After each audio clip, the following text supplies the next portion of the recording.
Now, police are investigating reports of violence at an historic R.A.F airbase that's set to house up to 2,000 migrants. Officers from Lincolnshire Police attended R.A.F Scampton in the early hours of Sunday morning. The site was the home of the dambusters in World War II, of course, and the local council is fighting plans to move migrants there from April. Well, our East Midlands reporter Will Hollis is at R.A.F Scampton. Will, welcome to the show. A story that's captivated GBNews viewers since the beginning. What's the latest?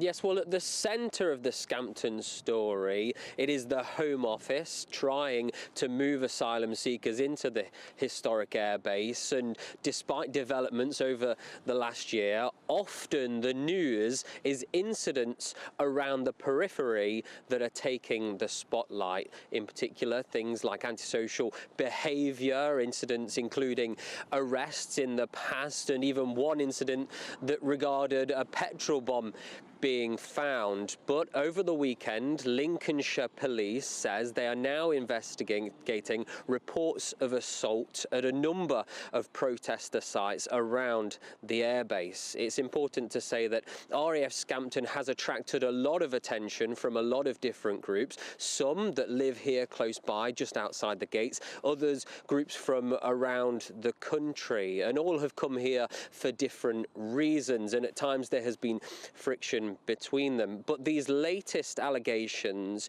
claim that masked people came in the middle of the night and assaulted a number of people, in some incidents, quite simply pushing people, telling them to leave a particular campsite right in front of the gates of Scampton. In other incidents, accusations of full-on assault where people have been punched. Now, one of the people who says that she and her husband Paul were assaulted was Sarah Carter, who is one of the original founders of the Save Our Scampton campaign and a prominent voice in the campaign around Scampton.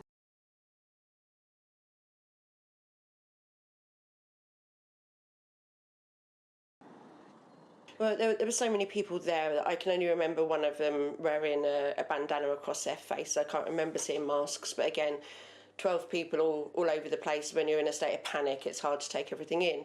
I did recognise faces, and the police are aware of those people, who they are. But yeah, they decided to come in, didn't even sort of nicely ask, this is ours, can you leave?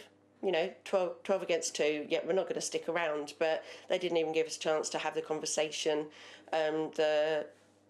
One of the guys just decided he was going to sort of launch Paul onto the floor across the top of a chair. Then he managed to get up and he threw him into like this big wooden box that we had that it was full of fence panels with nails in that we just chopped up for the wood for the fire.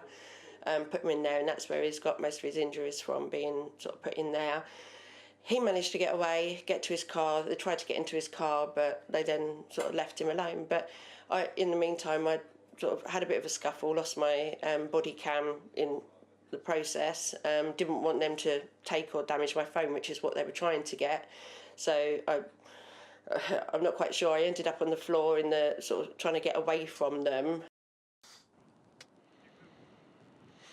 Well, Lincolnshire Police says that they have not yet made any arrest in relation to Sarah's particular incident, but they are investigating those reports. They're asking anybody who may have dash cam footage and may have been travelling along the road where R.A.F Scampton is, the A15, if they do have anything from over the weekend, particularly around Saturday night and Sunday, particularly in the small hours between those 2 days at the weekend, as well as across Sunday when more allegations of assault have happened. They're asking those people to send in footage. As I mentioned, there are a number of protest groups with different ambitions around what they think should happen here at R.A.F Scampton, and the police are reminding those people and asking them to treat each other respectfully, whether that's their own personal safety and well-being, as well as their property and the space that they are using. It's important, I suppose, to remind remind you of what is happening with the RAF base, R.A.F Scampton. Back in the late part of last year, a judicial review was unsuccessful. It is expected that asylum seekers will be moving into R.A.F Scampton in as early as April. West Lindsey District Council is going to appeal that decision, and we can expect that there will be lots more news around what will happen here if asylum seekers will ever move into R.A.F Scampton. Okay, Will Hollis, thanks for that update live from R.A.F Scampton. Just want to say Sarah Carter and those locals who've been camped at that site for many, many weeks now throughout very, very cold weather. She was camped just a bit further down the road here for the past 32 days, but she has now packed up her things. Have been protesting peacefully, respectfully. They've been causing no trouble. We've been following the story on GBNews for many, many, many weeks. And now it appears the police reporting there and Sarah directly to GBNews.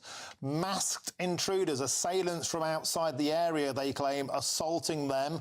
Very, very serious situation if locals peacefully protesting or being harangued by people wearing masks from outside the area. That's a story we'll be sure to keep all across in this hour, across GBNews for the rest of the day. Let's hope the police investigate and have a swift resolution of justice on that front.